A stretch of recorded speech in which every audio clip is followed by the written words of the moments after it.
ये तो आप जानते हैं श्रीलंका अभी ऐसी मुसीबत में पड़ा है जिसका समाधान वो खुद तो निकाल नहीं सकता है, क्योंकि इसका करता धरता चीन अपने हाथ खड़े कर चुका है। अब यहाँ चीन का इन्वॉल्वमेंट आ गया है तो एक बात आप जान लीजिए, इसमें कहीं ना कहीं भारत का फायदा छुपा है। दरअसल ये तो आप जानते ही होंगे कि श्रीलंका के कोलंबो पोर्ट को ट्रांसशिपमेंट पोर्ट के नाम से जाना जाता है। ट्रांसशिपमेंट मतलब आप कह सकते हैं कि इन बंदरगाहों की गहराई ज़्यादा होती है, जिससे बड़े जो कार्गो हैं वो आसानी से अपनी आवाजाही और बिजनेस कर सकते हैं।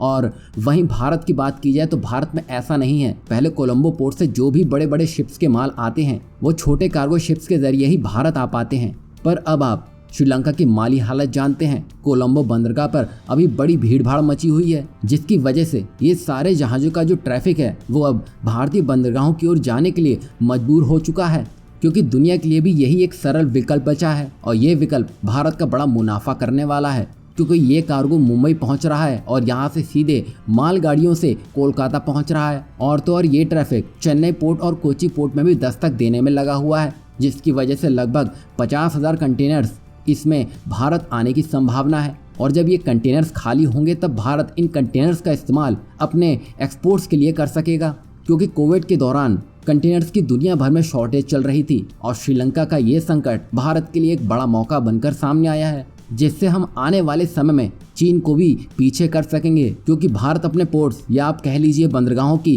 गहराई बढ़ाने का काम कर रहा है, जिसके लिए ड्रेजिंग कॉर्पोरेशन ऑफ इंडिया ने कोचिन शिपयार्ड लिमिटेड यानी कि CSL के साथ एक ऐतिहासिक जहाज निर्माण समझौता किया है। कंपनी ने उच्च क्षमता वाले ड्रेजर के निर्माण के लिए पहली मेक इन इंडिया परियोजना के तहत इस समझौते पर हस्ताक्षर किए हैं। बता दें कि समुद्री तल पर तलछट के जमाव को हटाने के लिए इस्तेमाल किए जाने वाले एक उपकरण को ड्रेजर कहा जाता है। इससे आप समझ गए होंगे कि अब भारत अपने बंदरगाहों को गहरा कर रहा है, ताकि जो ट्रैफिक कोलंबो पोर्ट जाता था वो सीधे भारत शिफ्ट हो सके। इसके लिए भारत मेक इन इंडिया के तहत ड्रेजर का निर्माण कर उससे ही बड़े बड़े कार्गो के लिए रास्ते बनाएगा। यानी कि यहाँ भारत को 3 बड़े मौके मिले हैं। एक तो सारा ट्रैफिक भारत आएगा, दूसरा जो इस काम को अंजाम देंगे वो शिप्स स्वदेशी होंगे, तीसरा ये कि चीन की जो बची कुची जान बाकी है अब भारत वो भी निकाल देगा।